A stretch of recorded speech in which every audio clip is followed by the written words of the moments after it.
मित्रों, सत्यवादी महाराज हरिश्चंद्र की कथा लेकर आपके समक्ष प्रस्तुत हुए हैं।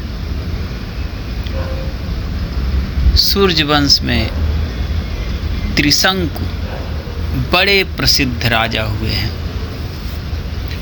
उनके पुत्र हुए महाराज हरिश्चंद्र। महाराज इतने प्रसिद्ध सत्यवादी और धर्मात्मा थे कि उनकी कीर्ति से देवताओं के राजा इंद्र को भी डाह होने लगा। इंद्र ने महर्षि विश्वामित्र को हरिश्चंद्र की परीक्षा लेने के लिए उकसाया। इंद्र के कहने से महर्षि विश्वामित्र जी ने राजा हरिश्चंद्र को योग बल से ऐसा स्वप्न दिखलाया कि राजा स्वप्न में ऋषि को सब राज्य दान कर रहे हैं। दूसरे दिन महर्षि विश्वामित्र अयोध्या आए और अपना राज्य मांगने लगे। स्वप्न में किए दान को भी राजा ने स्वीकार कर लिया और विश्वामित्र जी को सारा राज्य दे दिया। महाराज हरिश्चंद्र पृथ्वी भर के सम्राट थे। अपना पूरा राज्य उन्होंने दान कर दिया था।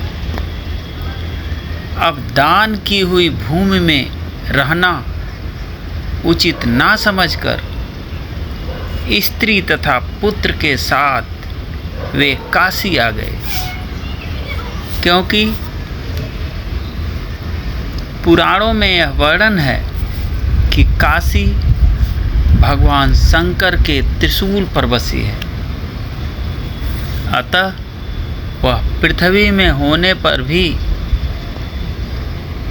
पृथ्वी से अलग मानी जाती है।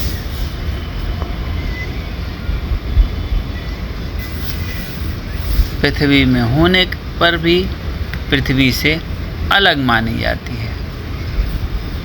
तो अयोध्या से जब राजा हरिश्चंद्र चलने लगे तब विश्वामित्र जी ने कहा कि जप तप दान आदि बिना दक्षिणा दिए सफल नहीं होते। तुमने इतना बड़ा राज्य दिया है तो उसकी दक्षिणा में 1000 सोने की मोहरें और दो। राजा हरिश्चंद्र के पास अब धन कहाँ था। राज्य दान के साथ राज्य का सब धन तो अपने आप दान हो चुका था। ऋषि से दक्षिणा देने के लिए 1 महीने का समय लेकर वे काशी आए। काशी में उन्होंने अपनी पत्नी रानी सव्या को एक ब्राह्मण के हाथ बेच दिया। राजकुमार रोहितास बहुत छोटा बालक था। प्रार्थना करने पर ब्राह्मण ने उसे अपनी माता के साथ रहने का आज्ञा दे दी। स्वयं अपने को राजा हरिश्चंद्र ने एक चांडाल के हाथ बेच दिया और इस प्रकार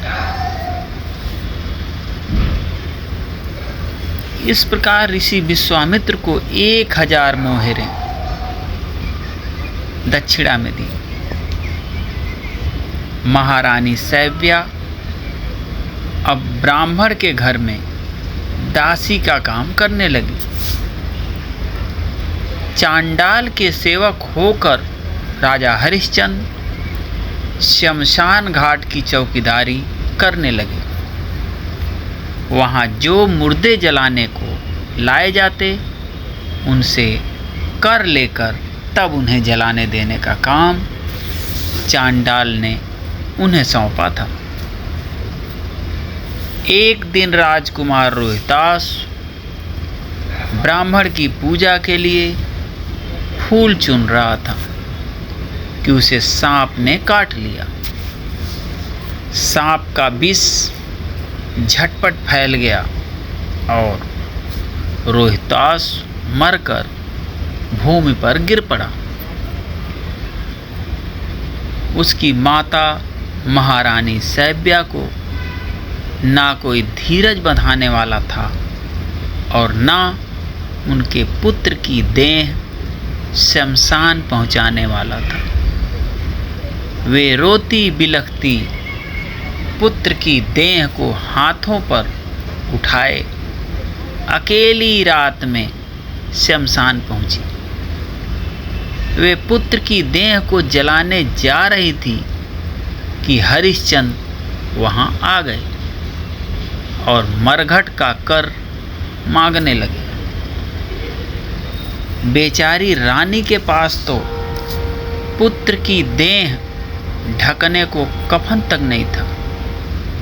उन्होंने राजा को स्वर से पहचान लिया और गिड़गिड़ा कर कहने लगी, महाराज, यह तो आपका ही पुत्र मरा पड़ा है।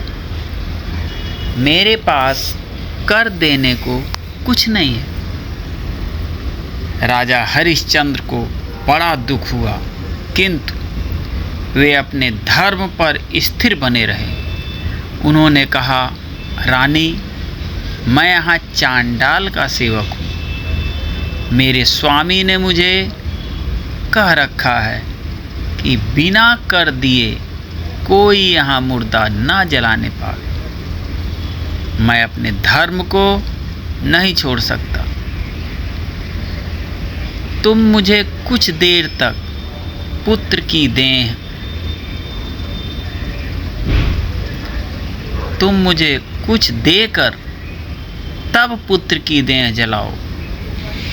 रानी फूट फूट कर रोने लगी और बोली, मेरे पास तो यही एक साड़ी है जिसे मैं पहने हूँ।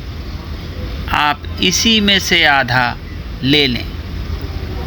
जैसे ही रानी अपनी साड़ी फाड़ने चली, वैसे ही वहाँ भगवान नारायण, इंद्र, धर्मराज आदि देवता और महर्षि विश्वामित्र प्रकट हो गए।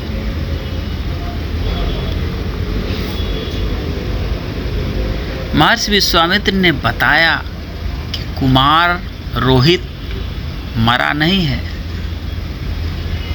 यह सब तो ऋषि ने योग माया से दिखलाया था। राजा हरिश्चंद्र को खरीदने वाले चांडाल के रूप में साक्षात धर्मराज थे। सत्य साक्षात नारायण का स्वरूप है। सत्य के प्रभाव से राजा हरिश्चंद्र महारानी सैव्या के साथ भगवान के धाम को चले गए। महर्षि विश्वामित्र ने राजकुमार रोहतास को अयोध्या का राजा बना दिया। सत्यवादी राजा हरिश्चंद्र के संबंध में यह दोहा बहुत प्रसिद्ध है कि चंद्र टरै सूरज टरै, टरै जगत व्यवहार, पै दृढ़ व्रत राजा हरिश्चंद्र को टरै न सत्य विचार।